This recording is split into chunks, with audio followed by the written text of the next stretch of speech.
फरवरी 2002 Canada की government की तरफ से अचानक से अपने सिटीजन्स के लिए एक एडवाइजरी जारी की जाती है, जिसमें कहा जाता है कि सिटीजन्स कोई भी मीट प्रोडक्ट ना खाएं और स्पेशली वार्निंग दी जाती है कि पोर्क तो बिल्कुल भी नहीं। लेकिन इसका कोई भी रीज़न सिटीजन्स को नहीं बताया जाता। सो लोग अंदाज़ा लगाते हैं कि शायद कोई बीमारी फैलने के कारण गवर्नमेंट की तरफ से ये एडवाइजरी जारी की गई है और वार्निंग जारी की गई है। लेकिन इसकी असल सच्चाई कुछ और ही थी। जैसे इसकी सच्चाई लोगों के सामने आई, कुछ लोगों का तो सोचना ये भी था कि काश हम थोड़े समय के लिए मीट ना ही खाते होते या हम वेजिटेरियन ही होते। ये एक ऐसी स्टोरी है, कुछ जगह पे आप लोगों को लगे कि इंसान ऐसा भी कर सकते हैं। आप लोगों को ये भी साथ में समझ आएगा कि पुलिस की लापरवाही कई बार कितनी भारी पड़ती है, और आप लोगों को ये भी समझ में आएगा कि अपने आसपास होने वाली छोटी मोटी घटनाओं को जिन्हें हम इग्नोर कर देते हैं वो कई बार बहुत बड़ी हो जाती हैं। इससे पहले कि हम इस स्टोरी की तरफ बढ़ें, अगर आपको भी ऐसी डार्क, मिस्टीरियस और रियल लाइफ इंसिडेंट्स के ऊपर बेस्ड स्टोरी सुनना पसंद है तो आप बिल्कुल सही जगह पे आए हैं। प्लीज़ हमारे चैनल को सब्सक्राइब कीजिए। We post every week, so please bell icon भी दबाइए ताकि आपसे कोई भी अपडेट मिस ना हो। चलिए बढ़ते हैं हमारी स्टोरी की तरफ।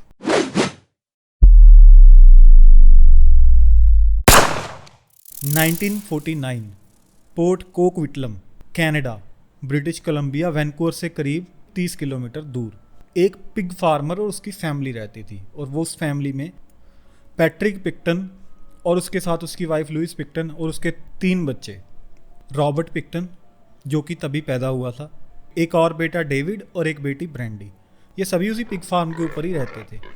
लुइस पिक्टन बहुत ही स्ट्रिक्ट किस्म की औरत थी। वो अपने बच्चों से वैसे ही फार्म के ऊपर काम करवाती थी स्ट्रिक्टली। तो वो तीनों बच्चे पिग फार्म के ऊपर काम करते हुए ही बड़े हो रहे थे।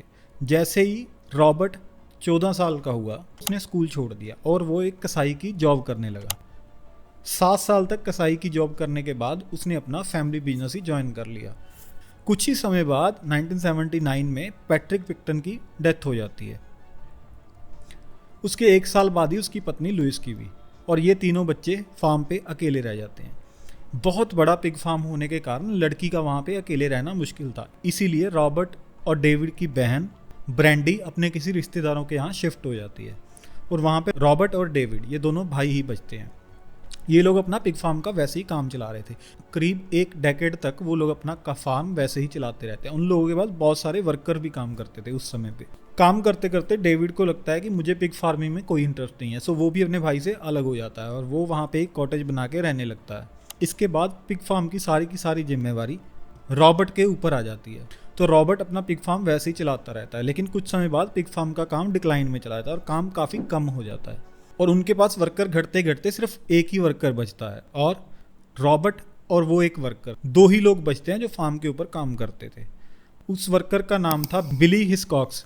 जैसे जैसे काम कम होता गया, रॉबर्ट के पड़ोसियों की माने तो उनका कहना था कि रॉबर्ट सारा दिन वैसे ही फार्म में सूरों के साथ मिट्टी में घुलता मिलता रहता है, और अपने बुच्चड़ खाने से जैसे ही वो जानवरों को काटने के बाद बाहर आता है और वैसे ही कपड़े और शूज़ लेके घर के अंदर भी चला जाता है। तो वो बहुत ही गंदा रहने लगा था, और उन लोगों की माने तो शायद उसने नहाना भी छोड़ दिया था। फार्म पे काम करने वाले आखिरी वर्कर बिली की माने तो उसका कहना था कि फार्म एक डरावनी जगह है और रॉबर्ट एक डरावना आदमी। उसकी हरकतें कुछ अजीब ही थी। इसके बाद बिली भी वो काम छोड़ के चला जाता है। रॉबर्ट अकेला ही उस फार्म के ऊपर रह जाता है। कुछ समय तक फार्म के ऊपर काम करने के बाद रॉबर्ट को लगता है कि अब फार्म का काम नहीं चलेगा, तो वो फार्म की लैंड धीरे धीरे करके बेचनी शुरू करता है। लेकिन उसे अपनी लैंड की प्रॉपर कीमत पता ही नहीं थी। फार्म के आसपास की ज़मीन 1994 आते आते वो एक बिल्डर को $5.16 मिलियन में बेच देता है, और ये गंदा रहने वाला पिग फार्मर अचानक से एक मिलीनियर बन चुका था। 96 में 1 साल तक उस पैसे के साथ बैठा रहने के बाद रॉबर्ट सोचता है कि इन पैसों के साथ कुछ अच्छा किया जाए। तो वो कहता है कि मैं एक सोसाइटी बनाऊंगा। तो वो एक सोसाइटी बनाता है जिसका नाम रखा जाता है the piggy palace good time society. इस सोसाइटी का काम था अलग अलग जगहों से नए नए म्यूजिशियंस जिनको मौका नहीं मिलता उन्हें बुलाना और वहाँ पे म्यूज़िक कॉन्सर्ट्स वगैरह कराना और लोगों को सोसाइटी को इकट्ठे करना। एटलीस्ट ऑन पेपर तो यही काम था।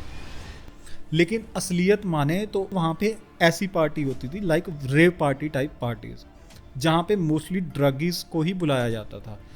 वैनकूवर डाउनटाउन में उसकी पार्टीज धीरे धीरे बहुत ज़्यादा मशहूर होने लगी। एक समय पे उसकी पार्टीज में 2000 प्लस लोग भी शामिल होते थे, और जिनमें से mostly drug addicts, biker gangs, workers और होमलेस पीपल, वैसे ही लोगों को वो पार्टीज में बुलाता था। रॉबर्ट को वैनकूवर डाउनटाउन के बारे में सारी जानकारी थी, क्योंकि वो उस पार्ट से नॉर्मली निकलता था अपने रेंडरिंग प्लांट की तरफ जाने के लिए। रेंडरिंग प्लांट एक ऐसी जगह होती है जहाँ पे जानवरों के बॉडीज़ का वेस्ट को ले जाके उसे 130 डिग्री की भाप के साथ प्रेशराइज करके उसका जेलेटिन रेडी किया जाता है, जिससे बहुत तरह के कॉस्मेटिक प्रोडक्ट्स, लिपस्टिक, ये वो सब कुछ बनता है, और कुछ जेलीज वगैरह भी बनती हैं। तो वो रेंडरिंग प्लांट जाने के लिए अक्सर ही वैनकूवर से निकल के जाया करता था। तो उसको वैनकूवर डाउनटाउन के बारे में तकरीबन सारी जानकारी थी। तो उसने धीरे धीरे वैनकूवर डाउनटाउन से लोगों को अपनी सोसाइटी में शामिल करना शुरू कर दिया। मोस्टली वो होमलेस औरतों को, वर्कर्स को और ड्रग एडिक्ट्स को, इन्हीं 3 मेन लोगों को अपनी पार्टीज में बुलाता था। और वो मोस्टली इसीलिए मान जाते थे क्योंकि उन्हें फ्री ड्रग्स और खाने का लालच देके बुलाया जाता था। लेकिन जैसे जैसे उसकी सोसाइटी के साथ लोग जुड़ते गए, वैनकूवर डाउनटाउन के उस एरिया से होमलेस और जो ड्रगिस वगैरह बाहर आमतौर पे पड़े रहती थी औरतें, उनकी गिनती कम होने लग गई। ये सब कुछ वहाँ रहने वाले आम लोगों ने भी नोटिस किया, लेकिन उनमें से ज़्यादातर औरतें होमलेस थी, जिनकी फैमिली में आगे पीछे कोई नहीं था, तो किसी ने इतना ध्यान नहीं दिया। कुछ समय बाद वो गिनती कुछ ज़्यादा ही बढ़ने लग गई। तो वहाँ पे एक रूमर फैल गया कि यहाँ पे कोई सीरियल किलर है, और ये बात पुलिस तक भी पहुँची। जैसे ही वैनकूवर में यह अफवाह फैली तो पुलिस का बयान आया कि मे बी उनमें से बहुत सारी औरतें वर्कर थी जो शायद किसी और जगह चली गई होंगी, और जो बाकी बची ड्रगिस थी मे बी शायद वो ड्रग की ओवरडोज के कारण जान भी गंवा चुकी हो, लेकिन उनकी बॉडीज अभी तक रिकवर नहीं हुई। So we can't do anything. इसके कुछ समय बाद रॉबर्ट की पार्टीज को तकरीबन 2 साल हो चुके थे चलते। रॉबर्ट के एक पड़ोसी कि घर पे एक बहुत जोर से नोक सुनाई देती है डोर के ऊपर। जैसे ही वो डोर खोलते हैं वो देखते हैं कि एक औरत जिसके हाथ में हथकड़ी ऐसे लटक रही थी, और साथ में वो अपने पेट के ऊपर हाथ रखा था जहाँ पे एक घाव था, शायद चाकू का घाव।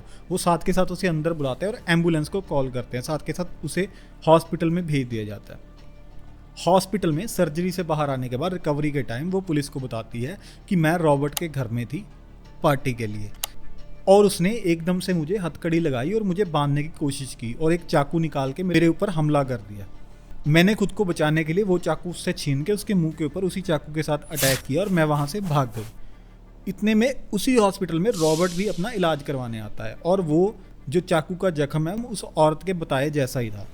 पुलिस रॉबर्ट को पकड़ती है और उसकी जेब से वो हथकड़ी की चाबी भी रिकवर हो जाती है। इसके बाद पुलिस रॉबर्ट को अटेम्प्ट टू मर्डर केस में ले जाती है, और उसके बाद कोर्ट की कार्रवाई शुरू होती है, जहां पे रॉबर्ट उल्टा कहता है कि उस औरत को मैंने सोसाइटी का मेंबर बनाया था, मैं तो चैरिटी कर रहा था, लेकिन उस औरत ने मेरे घर में लूटने की कोशिश की, इसलिए मैं उसे पकड़ के बांधने की कोशिश कर रहा था, लेकिन उसने मेरे ऊपर चाकू से अटैक किया और वहां से भाग गई। उसका कहना था वो औरत विक्टिम नहीं है बल्कि मैं विक्टिम हूँ।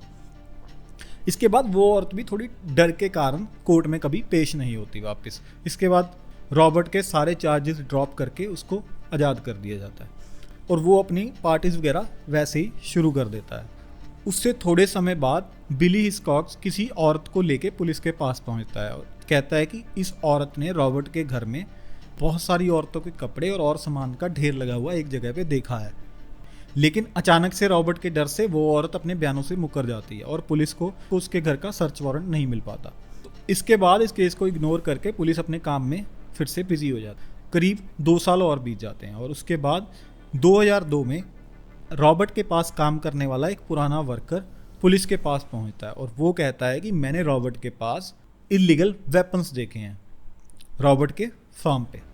तो पुलिस को उसके बयानों के आधार पे सर्च वारंट मिल जाता है। तो पुलिस जैसे ही उस फार्म के ऊपर सर्च वारंट लेके पहुंचती है तो वहाँ उन्हें एक गन और बाकी बहुत सारे ऐसे वेपन मिलते हैं जो नॉर्मली नहीं होने चाहिए। पुलिस उसे इलीगल वेपन्स के चार्ज में अरेस्ट कर लेती है, और साथ साथ पुलिस अपने शक को कंप्लीट करने के लिए, क्योंकि बिली वहाँ पे बार बार कह रहा था कि इसी आदमी के कारण सारी औरतें गायब हुई हैं, यही बंदा कल्पिट है, लेकिन पुलिस कभी भी उसकी बात नहीं मान रही थी। लेकिन उस टाइम पे उन लोगों ने फोरेंसिक्स की टीम को बुलाया और वहाँ पे जांच शुरू कर दी। रॉबर्ट को बाद में जमानत देके छोड़ा गया और उसे बोला गया कि तुम फार्म पे वापस नहीं जाओगे जब तक हम लोगों की वहाँ पे तहकीकात चल रही है। 1-2 दिन बाद फोरेंसिक्स की टीम को जिस मड में सुअर घूम रहे थे उस मड में 2 औरतों के डीएनए सैंपल मिल जाते हैं। वो 2 औरतों के डीएनए सैंपल गायब हुई औरतों में से 2 औरतों से मैच हो जाते हैं। साथ के साथ रॉबर्ट को 22 फ़रवरी 2002 को अरेस्ट कर लिया जाता है मर्डर चार्जेस लगा के। जिन 2 औरतों के डीएनए सैंपल्स मिलते हैं उन 2 औरतों का नाम था सोरीना बासवे एंड मोना विल्सन। इन 2 औरतों के मर्डर के चार्ज में रॉबर्ट को अरेस्ट करके मुकदमा शुरू हो जाता है, लेकिन फोरेंसिक्स की टीम वहाँ पे अपनी जांच जारी रखती है और कुछ और समय बीतने के बाद वहाँ से 4 औरतों के और डीएनए सैंपल मिलते हैं जो कि सूरों के मड में मिक्स हो चुके थे। तो 4 और औरतों के मर्डर का केस में टोटल 6 औरतों के मर्डर केस में उसे अरेस्ट करके जेल भेज दिया जाता है। इसके बाद उसके साथ एक सेलमेट था जेल में, उसके साथ एक और साथी कैदी था जिसके साथ वो बातें कर रहा था। उसे बातें करते हुए वो बताता है कि मैं इतना वियर्ड इसीलिए बिहेव कर रहा था क्योंकि मैं अभी अरेस्ट नहीं होना चाहता था, पुलिस ने मुझे जल्दी अरेस्ट कर लिया।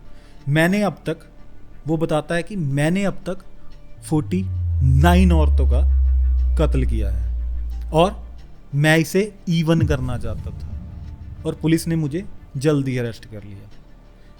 ये बात बताने के बाद वो आगे उस सेलमेट को बताता है कि मैं मोस्टली सेक्स वर्कर्स और होमलेस औरतों को वैंकूवर से अपनी पार्टीज में बुलाता था। उसके बाद मैं उन्हें हथकड़ी के साथ बांध लेता था। उनके साथ ज़बरदस्ती करने के बाद मैं उन्हें एंटी फ्रीज का इंजेक्शन लगा के मार देता था, या फिर जो हुक उसके बुच्चड़ खाने में जानवरों के लिए बनी हुई थी उसके ऊपर टांग के उन्हें काट के मार देता था। बस इतना ही नहीं, इसके बाद वो आगे बताता है कि उन लोगों को मारने के बाद मैं उनके थोड़े बहुत बॉडी पार्ट्स को सूरों को खिला देता था। उसके बाद जो मीट वाले बेस्ट बॉडी पार्ट्स बचते थे मैं उनको रख लेता था और बाकी जो बॉडी के वेस्ट था उसे मैं रेंडरिंग प्लांट में दे आता था जहाँ पे उनकी बॉडी पार्ट्स ना जाने कितने कॉस्मेटिक प्रोडक्ट्स में यूज़ हुआ होगा। इसके बाद वो बताता है कि मैं उन बढ़िया वाले पीसीज को सूरों के मीट मतलब कि पॉर्क में मिक्स करके सॉसेज बना के अपनी पार्टी पे आने वाले लोगों को खिला देता था और अपने पड़ोसियों को बांट देता था, और इसके बाद भी जो बाकी बचता था वो मैं मार्केट में सेल कर देता था। जब वो ये सब बातें बता रहा था उसे ये नहीं पता था कि उसके सेल के ऊपर जेल के अंदर कैमरा लगा है और ये सब कुछ बातें कैमरा रिकॉर्ड कर रहा था, और जिस सेलमेट से वो बातें कर रहा था वो कोई आम कैदी नहीं बल्कि अंडरकवर पुलिस ऑफिसर था। ऐसी हवानियत करने के बाद भी वो चाहता था कि मैं 49 हो चुके मैं उसे इवन कर लूँ। This is the mentality of serial killers. इन सब बातों का खुलासा होने के बाद ही गवर्नमेंट को स्पेशली एडवाइजरी जारी करनी पड़ी कि कोई भी पोर्क या मीट प्रोडक्ट ना खाए। इसके बाद वैंकूवर पुलिस डिपार्टमेंट की बहुत आलोचना भी हुई कि पुलिस ने पहले एक्शन नहीं लिया। अगर पुलिस पहले से इस केस पे ध्यान देती तो शायद कितने बेगुनाह लोगों की, औरतों की जानें बच सकती थी। और कुछ आर्टिकल्स में तो ये भी कहा गया कि उनमें से ज़्यादातर औरतें होमलेस थी, ड्रग एडिक्ट्स थी, इसीलिए पुलिस ने उनके ऊपर ध्यान नहीं दिया। शायद उनकी लाइफ की पुलिस के लिए कोई कीमत ही नहीं थी। पुलिस ने इन आरोपों को सिरे से नकारा और पुलिस ने कहा कि हम अपनी कार्रवाई आगे कर रहे हैं। इसके बाद पुलिस ने टोटल 33 औरतों के डीएनए सैंपल बरामद कर लिए उस फार्म से, लेकिन कोर्ट ने कहा कि 33 औरतों के मर्डर को साबित करते करते बहुत समय निकल जाएगा और ऐसे क्रिमिनल को सजा देनी जल्दी से जल्दी जरूरी है। इसीलिए उसके ऊपर सिर्फ 6 औरतों का मर्डर का ही चार्ज लगाया गया और उसे उम्र कैद की सजा हो गई। कुछ विक्टिम्स जिनकी फैमिलीज थी उनके लिए ये सेटिस्फाइंग नहीं था क्योंकि उन लोगों ने अपने खोए थे, वो भी बिना किसी कारण के, लेकिन कोर्ट का फैसला था तो सभी ने माना। रॉबर्ट को उम्र कैद हो गई और उसे क्यूबेक की एक जेल में भेज दिया गया। वो जेल में अपनी सज़ा काट रहा था और इसी साल 19 मई 2024 को उसके ऊपर एक साथ के सेलमेट ने अटैक कर दिया और वो जख्मी हो गया। उसके बाद उसे हॉस्पिटल भेजा गया और 31 मई 2024 को वो शैतान को प्यारा हो गया। शायद शैतान ही कहेंगे क्योंकि भगवान तो ऐसे इंसानों को नहीं भेज सकते। इसके बाद मर्डर विक्टिम्स के कुछ रिलेटिव्स के रिएक्शंस भी सामने आए। जिन 6 औरतों के मर्डर केस में उसे सजा हुई थी उनमें से एक औरत इलाना पेपिन की बहन सिंथिया कार्डिनल का कहना था कि ये एक सुखदायी खबर है। मैं नहीं कहती कि सभी विक्टिम्स की फैमिलीज के लिए, लेकिन ज़्यादातर के लिए। उसने कहा कि अब मैं लाइफ में आगे बढ़ सकती हूँ और मेरे जख्म भी भरे जाएंगे और इस सब को मैं अब अपनी लाइफ में पीछे छोड़ सकती हूँ। And people were saying hope his soul burns in hell. ये था Robert William Pickton, the piggy bank welfare society. Hope आप लोगों को ये स्टोरी पसंद आई होगी। हम ऐसी ही एक और स्टोरी लेके आपको अगले वीक फिर से मिलेंगे। तब तक अपना और अपने परिवार का ध्यान रखिए। धन्यवाद।